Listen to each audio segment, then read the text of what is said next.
Assalamualaikum dan salam sejahtera. Saya ucapkan kepada Dr. Nazmi bin Baharom selaku pensyarah bagi subjek JMJM 3013 Hubungan Manusia dalam Pentadbiran. Saya Azhar bin Ibrahim memegang nombor matrik 276481 akan memulakan pembentangan kami dalam topik yang pertama iaitu pengenalan. Organisasi di dalam sektor awam pada masa kini sering berhadapan dengan pelbagai cabaran sama ada dari dalam organisasi maupun di luar organisasi itu sendiri. Kebanyakan cabaran yang dihadapi mengancam kestabilan sesebuah organisasi yang berpunca daripada individu-individu di dalam organisasi dan seterusnya melibatkan ahli-ahli yang cenderung merosakkan identiti agensi kerajaan. Perkara ini sering bersangkut paut dengan masalah disiplin dan etika kaki tangan awam. Pengabaian kedua-dua faktor ini boleh membuka ruang kepada berlakunya pecah amanah, rasuah, penyalahgunaan kuasa dan penyelewengan. Kumpulan kami akan membincangkan topik disiplin dan etika yang dikaitkan dengan impak positif dan negatif hubungan manusia dalam organisasi secara lebih terperinci. Disiplin merupakan faktor yang penting dalam membentuk sahsiah pada diri seseorang. Ianya adalah komponen penting dalam sesebuah organisasi yang berkait rapat dengan tata tertib, akhlak dan kesopanan. Disiplin juga merupakan satu amalan untuk melatih dan membentuk perilaku seseorang ke arah yang lebih baik. Di samping itu, disiplin juga adalah satu proses yang dapat melahirkan perasaan seseorang untuk mempertahankan dan meningkatkan matlamat sahsiah organisasi secara objektif berdasarkan kepada kepatuhan ketika menjalankan peraturan yang telah ditetapkan oleh organisasi. Etika telah didefinisikan sebagai satu koleksi nilai dan sikap yang membawa maksud moral. Serta etika kerajaan yang positif adalah koleksi semua nilai dan tindakan yang sepatutnya diamalkan oleh seseorang di tempat kerja. Etika juga dianggap panduan tingkah laku bagi pekerja di dalam sesebuah organisasi. Etika dalam konteks organisasi menyeru kaki tangan awam agar sentiasa memelihara sahsiah diri dengan ciri-ciri seperti berakhlak mulia, teliti dan cekap dalam melaksanakan tugas. Seterusnya, saya akan membentangkan berkenaan dengan topik yang kedua iaitu objektif kajian. Secara spesifik, objektif kajian yang kumpulan kami bincangkan berkenaan dengan disiplin dan etika kaki tangan awam yang dikaitkan dengan impak positif dan negatif hubungan manusia dalam organisasi adalah bertujuan yang pertama, menanamkan sikap positif dan menghapuskan sikap negatif dalam melaksanakan tugas yang diberikan bagi meningkatkan kualiti di dalam perkhidmatan serta pekerjaan. Yang kedua, meningkatkan disiplin dan etika diri untuk menghasilkan perkhidmatan yang cemerlang kepada masyarakat dan organisasi. Dan yang ketiga adalah memberikan sumbangan serta perkhidmatan yang berterusan kepada negara. Seterusnya, saya akan menyerahkan kepada ahli kumpulan yang lain untuk pembentangan yang seterusnya. Assalamualaikum dan salam sejahtera. Saya Nora binti Fauzi, nombor matrik 274476. Akan membentangkan di bahagian latar belakang kajian. Disiplin dan etika kaki tangan awam memainkan peranan yang cukup penting dalam perkhidmatan awam. Ini kerana disiplin dan etika yang baik akan membentuk integriti yang tinggi dalam diri di kalangan kaki tangan awam. Disiplin dan etika dapat membentuk sebuah organisasi yang cekap dan telus. Ianya juga akan dapat membantu organisasi dalam sektor awam mencapai matlamat yang berkesan.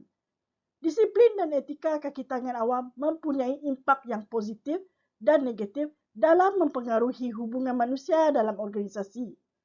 Dari sudut impak positif, disiplin dan etika dalam kaki tangan awam ianya dapat membantu meningkatkan produktiviti dan prestasi mereka di mana kaki tangan awam yang mematuhi disiplin dan mempunyai etika yang tinggi akan melaksanakan tugas dan tanggungjawab mereka dengan lebih berdisiplin.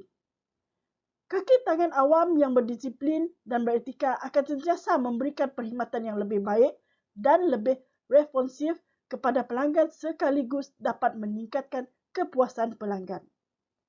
Etika dan disiplin yang tinggi dalam diri kaki tangan dapat membangunkan kepercayaan dan keyakinan terhadap kerajaan dan institusi awam. Malah, ianya juga akan dapat membantu persekitaran kerja yang positif dan sehat. Sekaligus ianya membina sebuah hubungan manusia yang baik di kalangan kaki tangan awam. Dari sudut impak negatif pula, ianya dilihat boleh mencetuskan ketegangan dan menimbulkan sikap tidak berpuas hati di kalangan kaki tangan yang tidak beretika serta kaki tangan yang tidak berdisiplin. Malah ianya juga boleh mendatangkan pelbagai masalah seperti rasuah, penyelewengan dan konflik kepentingan peribadi. Pengaruh dari kaki tangan awam yang tidak beretika dan tidak berdisiplin inilah yang telah mencemarkan persekitaran kerja yang sihat sekaligus menjejaskan hubungan dalam organisasi. Justru itu, amat penting untuk memastikan setiap kaki tangan awam mematuhi disiplin dan etika yang tinggi dalam organisasi agar dapat memberi impak yang positif yang lebih besar. Secara tidak langsung, ianya dapat mengurangkan impak yang negatif mungkin akan timbul.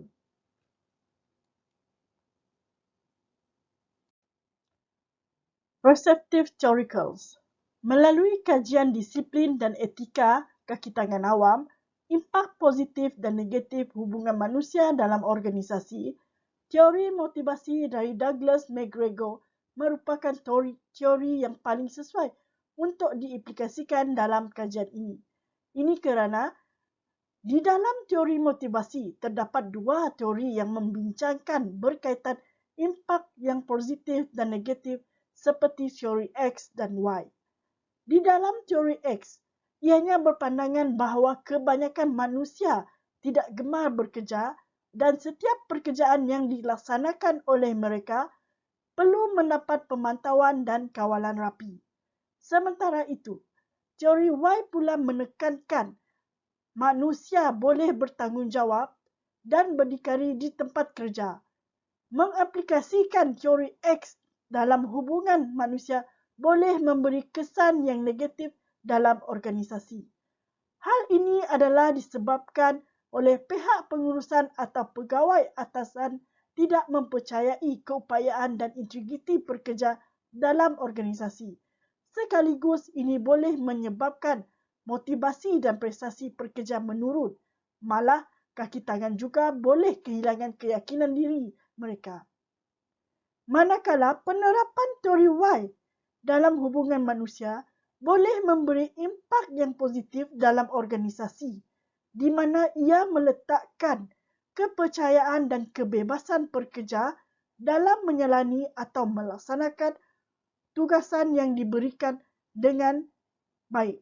Walau bagaimanapun, penerapan teori X dan Y dalam hubungan manusia dalam organisasi boleh memberi impak yang negatif dan positif, namun ianya bergantung kepada cara penerapan organisasi.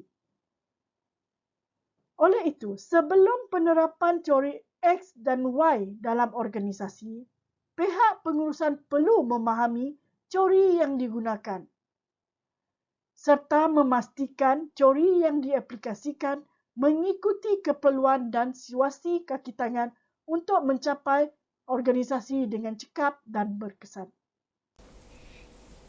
Assalamualaikum dan salam sejahtera. Nama saya Kartini binti Osman Surkano, nombor metrik 276513. Saya akan membentangkan faktor yang menyebabkan tingkah laku yang tidak berdisiplin dan etika dalam sektor awam. Yang pertama adalah kekurangan accountability. Mereka boleh bertindak tanpa hukuman kerana mereka percaya mereka tidak akan bertanggungjawab atas tindakan mereka. Ini kerana kurangnya pengawasan daripada pihak atasan. Manakala yang kedua pula, tingkah laku yang tidak beretika dan tidak berdisiplin ini terjadi kerana campur tangan politik. Apabila pertimbangan politik dibenarkan untuk mempengaruhi perbuatan keputusan dalam sektor awam, memanipulasi organisasi sektor awam seperti agensi penguatkuasaan undang-undang, badan kawal selia atau saluran media untuk memajukan kepentingan politik atau menyekat penentangan. Yang ketiga pula adalah sumber yang tidak mencukupi. Pekerja mungkin merasakan bahawa mereka tidak mempunyai pilihan selain mengambil jalan lain atau terlibat dalam tingkah laku yang tidak beretika untuk menyelesaikan tugasan mereka. Seterusnya pula adalah ketidakcekapan birokrasi. Kerana proses birokrasi yang memakan masa, pekerja mungkin tergoda dengan mengambil jalan pintas untuk menyelesaikan sesuatu tugasan dengan lebih cepat. Seterusnya adalah keuntungan peribadi. Keuntungan peribadi adalah seperti menerima rasuah atau menyalahguna dana awam. Kaki tangan ini mungkin mengalami masalah kewangan seperti masalah keluarga atau keperhutangan yang tinggi menjurus kepada jalan mudah. Dan seterusnya pula adalah terjadinya kerana kekurangan latihan dan kesedaran. Kekurangan dalam menerima latihan dan kesedaran yang mencukupi mengenai piawaian, etika dan amalan terbaik sebagai kaki tangan awam. Seterusnya pula adalah kesan dan implikasi. Kesan yang pertama adalah hilang kepercayaan orang ramai. Ini kerana ini akan menyebabkan mengikis kepercayaan rakyat terhadap kerajaan mereka. Yang kedua, ketidakcekapan di dalam pekerjaan. Kelewatan dalam menyampaikan maklumat dan perkhidmatan kepada rakyat. Seterusnya, kesan yang ketiga pula adalah terjadinya amalan rasuah. Boleh membawa kepada amalan rasuah di mana pegawai awam menggunakan kedudukan mereka untuk kepentingan peribadi. Yang keempat pula adalah keberkesanan kurang pada dasar dan program awam yang dilaksanakan. Pegawai awam mengutamakan kepentingan peribadi mereka daripada kepentingan awam. Ia boleh mengakibatkan dasar yang tidak berkesan atau berbahaya. Yang kelima pula adalah kesan boleh menyebabkan tindakan undang-undang. Boleh dikenakan hukuman seperti denda, penjara atau dalam bentuk hukuman lain yang tertakluk kepada jenis kesalahan tersebut. Itu sahaja daripada saya. Sekian, terima kasih. Terima kasih kepada rakan saya. Untuk bahagian saya, penyelesaian masalah. Poin nombor 1, penetapan peraturan di tempat kerja untuk melindungi kesemua pekerja daripada kes puli, mencegah pekerja daripada melakukan masalah disiplin, dan pekerja sejak awal akan menjadi lebih berwaspada. Kelewatan adalah harus dielakkan mengikut peraturan dan ketetapan masa yang ditetapkan. Dan perbuatan mencabut kehormatan pekerja lain juga adalah tidak sama sekali di tempat kerja. Poin nombor 2, untuk menjelaskan sumber untuk menyelesaikan konflik. Langkah paling utama dalam penyelesaian konflik adalah menjelaskan sumber dia dan penentuan punca konflik berlaku. Kedua-dua adalah lebih pihak untuk mencapai persetujuan terhadap konflik yang berlaku, dan pandangan setiap pihak adalah penting untuk mendapatkan maklumat lengkap dan memahami masalah yang timbul antara semua pihak. Poin nombor 3, tempat yang selamat dan peribadi untuk perbincangan. Ruang yang peribadi adalah amat penting. Para pekerja berkomunikasi dengan pihak atasan dan pihak lain dapat meluahkan isi kata mereka dengan lebih selesa dan selamat daripada pengetahuan pihak-pihak lain yang tidak berkaitan. Pekerja dapat meluahkan isi hati dengan kata-kata mereka berasa lebih selamat, jujur dan lancar. Poin nombor 4, seliti keadaan. Kajian yang lebih mendalam adalah diperlukan. Pihak yang terlibat, masalah yang timbul dan interaksi yang bakal dihadapi. Penerangan boleh dibuat pada masa yang sama supaya pekerja dapat memahami objektif organisasi dan supaya masalah yang sama tidak akan berulang dalam masa depan. Untuk bahagian cadangan, poin nombor 1, pemberian anugerah cemerlang. Setiap individu bekerja mempunyai maklumat, tanggungjawab dan kewajipan masing-masing. Antara tujuan paling utama adalah pencapaian pekerja. Setiap pekerja berharap dapatkan pujian daripada pihak atasan dan pihak majikan. Sang kelakang boleh diberikan dalam bentuk anugerah. Contohnya kerajaan Malaysia memberikan anugerah cameran kepada pekerja setiap tahun untuk dan bersama dengan wang tunai sebanyak RM1,000. Poin nombor 2, kenaikan pangkat. Penghargaan dapat diberikan kepada pekerja dalam bentuk kenaikan pangkat. Dan ini dapat memberikan peluang kepada pekerja untuk dinaikkan pangkat dan juga pendapatan untuk memperbaiki hidup mereka dan menambah pendapatan mereka. Dan mereka dapat juga, pekerja dapat juga menyentuh bidang yang lebih luas lagi. Dan pada masa yang sama akan dapat menjalin hubungan yang lebih baik dengan pihak atasan dan mengurangkan tekanan pekerja. Poin nombor 3, untuk menjaga kebajikan dalam organisasi. Pekerja-pekerja dalam sebuah organisasi memerlukan bantuan kebajikan dan selebihnya. Contohnya, pekerja wanita memerlukan cuti bersalin dan pekerja yang sakit memerlukan cuti bersakit. Dengan syarat mereka dikehendaki membukakan cuti slip sakit daripada hospital atau klinik kerajaan. Dan untuk memberikan tempoh masa untuk sembuh. Poin nombor 4, latihan dan strategi menandatangani konflik. Dengan latihan dan program dilancarkan, pekerja dapat memberikan pemikiran positif.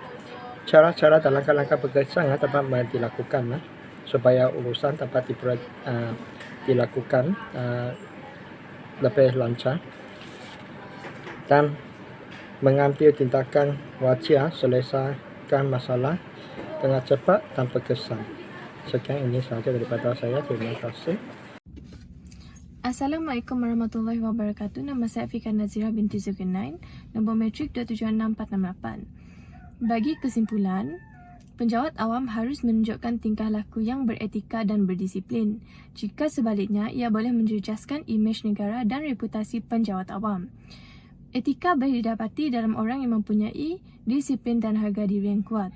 Prinsip nilai murni memainkan peranan penting dalam mengekalkan persepsi masyarakat terhadap sebuah kerajaan dan memastikan jentera pentadbirannya beroperasi dengan cekap.